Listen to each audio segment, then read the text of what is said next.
So let's talk about what the nutrient profile is of worm castings. So when we're looking at what we're adding into our garden, we're very concerned with what the NPK is. So NPK is nitrogen, potassium, and phosphorus. Those are the macronutrients that all plants need to survive. Some plants need more of one and more than others, but that's the big chunk they need. And then there's so much more. There's macronutrients and micronutrients. There's all sorts of hormones and microbes and vitamins and all this stuff that help plants grow. But the big things that we're typically adding to our garden is NPK. And so that's what typically people are looking at when they're looking at adding things to their garden.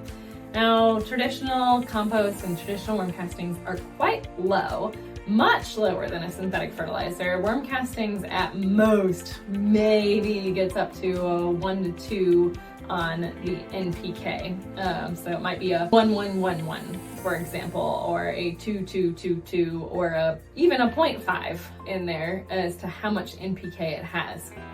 But what the University of California found is that the nutrients that are in worm castings are actually more available to plants, and they last longer than synthetic fertilizer. So synthetic fertilizer typically is only available to plants for about 2 to 4 weeks. And then during that time, you get a rainstorm, you water your grass, some of it washes off, and then the rest of it gets used by the plant and it's gone, and then you have to reapply.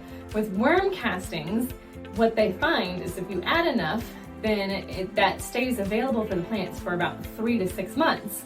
It's not washing away, it's staying where it's supposed to be, and it's still there and it's still available and still working during that time. There's so many cool reasons of why that is. But the other thing about nutrients, before we jump ahead of ourselves, is worm castings also were shown to have 11% more nutrients than traditional compost.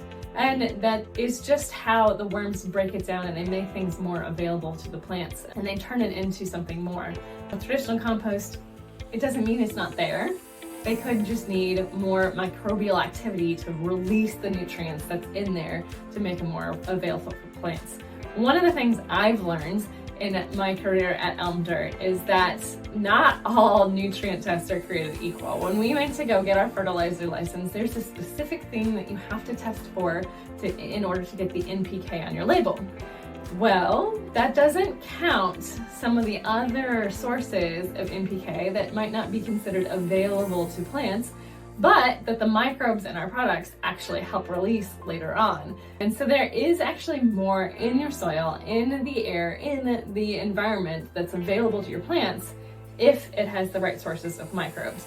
And so worm castings has more microbes than a lot of the other soils that you're using. In fact, a lot of the soils you find at a garden center are inert, which means they don't have any microbial activity. And then if you've been applying synthetic fertilizer to your own soil, you might not also have any microbial activity out there. So worm castings really has that extra boost of microbial activity, living microbes that are in the soil and doing so many things for you. So let's talk a little bit more about what those microbes in the soil do for you and your plants.